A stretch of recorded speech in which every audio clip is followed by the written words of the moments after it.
Hi, I'm Roy Sonne. Welcome to the School of Violin Artistry. In this video, we're going to study Spring from Vivaldi's Four Seasons. This piece is a great example of program music, where there's a story which goes along with the music, or vice versa. So, this concerto has a poem that goes with it, a sonnet, which tells us what's happening in the music. Springtime is upon us.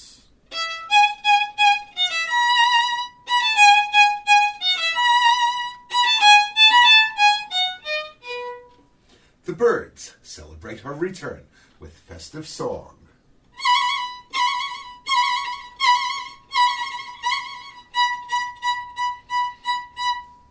And murmuring streams are softly caressed by the breezes.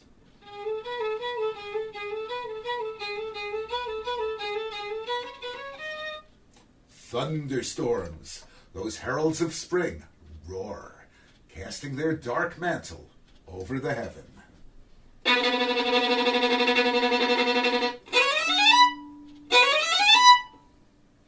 Then they die away to silence.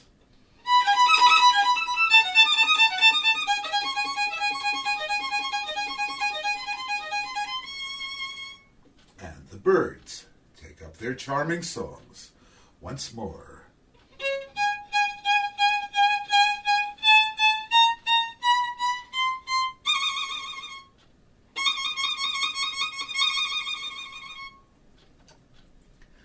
The first theme, the spring theme, keeps coming back again and again. Let's establish the basic mood and character.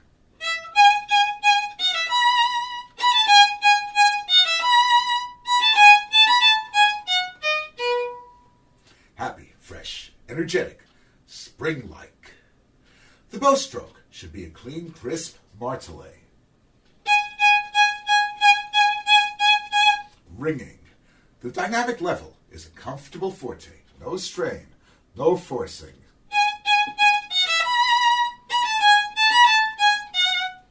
Clearly articulated, but don't over-articulate like this.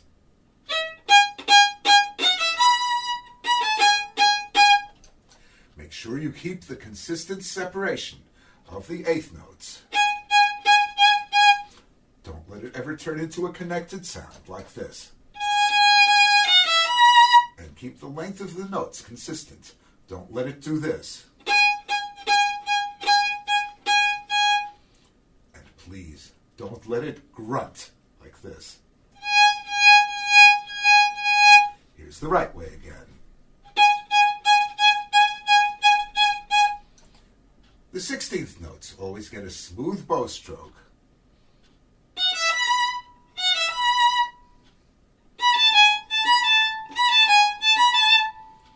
The two 16th notes form a three-note group with the next longer note.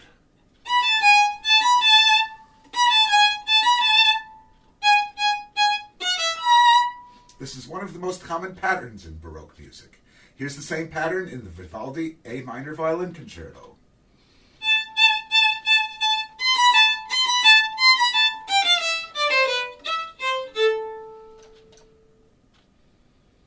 You need to have two distinct dynamic levels, forte and piano.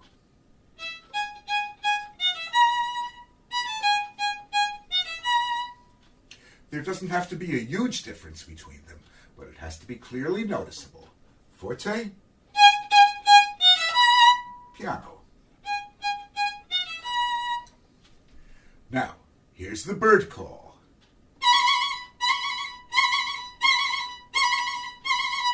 Each trill should have a clear beginning and ending. The trill always ends on the main note, the B. Then there's a clean separation between the trills.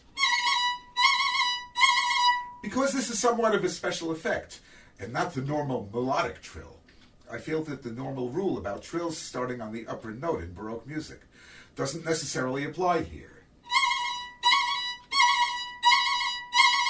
In any case, the trill should be fast and brilliant, like a bird call. Here's the murmuring stream.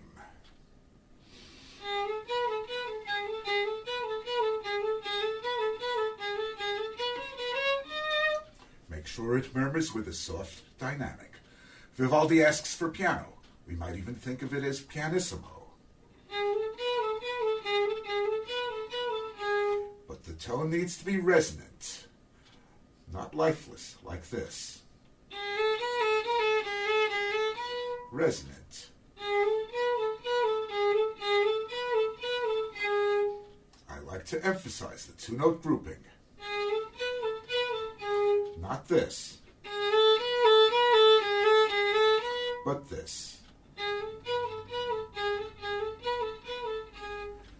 Now, the thunderstorm. The 30-second notes need to be precise. It's not a tremolo. 1, 2, 3, 4, 1, 2, 3, 4, 1, 2, 3, 4, 1, 2, 3, 4. But without accenting. Just keep your place in groups of 4. Find a good place in the middle of the bow, where you're comfortable. Then, establish a good amount of bow, the minimum necessary. This is too much. Then, it needs just a little bit of added bow pressure, like this. Not like this. I do this bow stroke completely from the forearm. I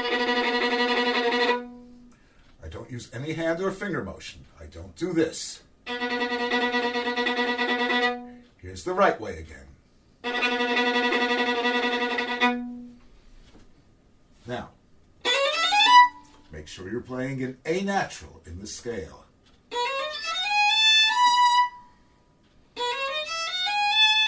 Not A sharp,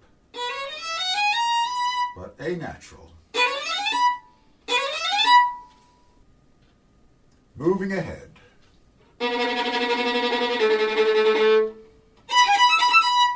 You can leave out the last few notes of tremolo to be ready for the next measure.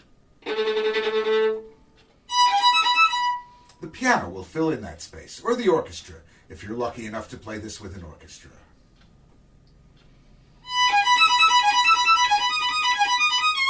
In this section, you can lighten the bow pressure and use a little more bow length.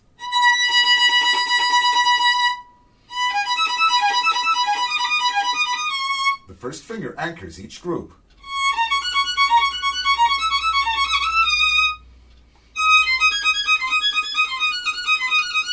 Except for this one, where the second finger is the anchor. Now, coming down the hill, the first finger leads the way.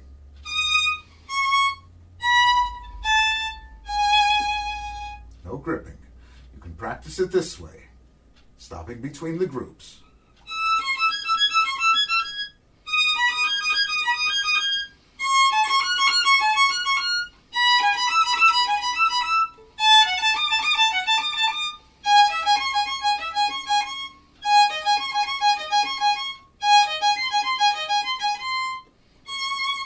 And then,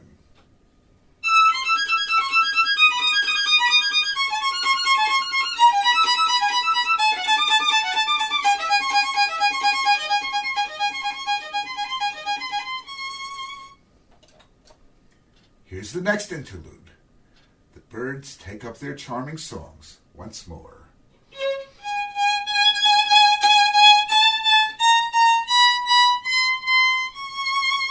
Find a bow stroke that you like.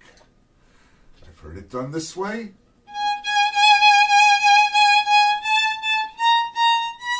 And this way.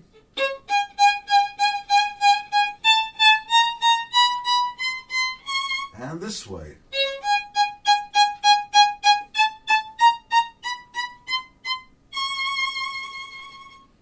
And here's a real bird call.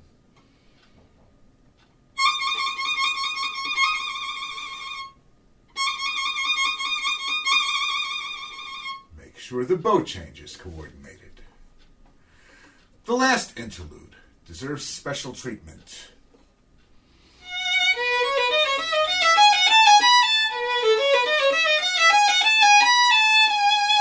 This is very typical of Vivaldi. There's always one or two places where the rhythmic pulse stops and where the melodic line demands some rhythmic freedom, and some extra singing intensity.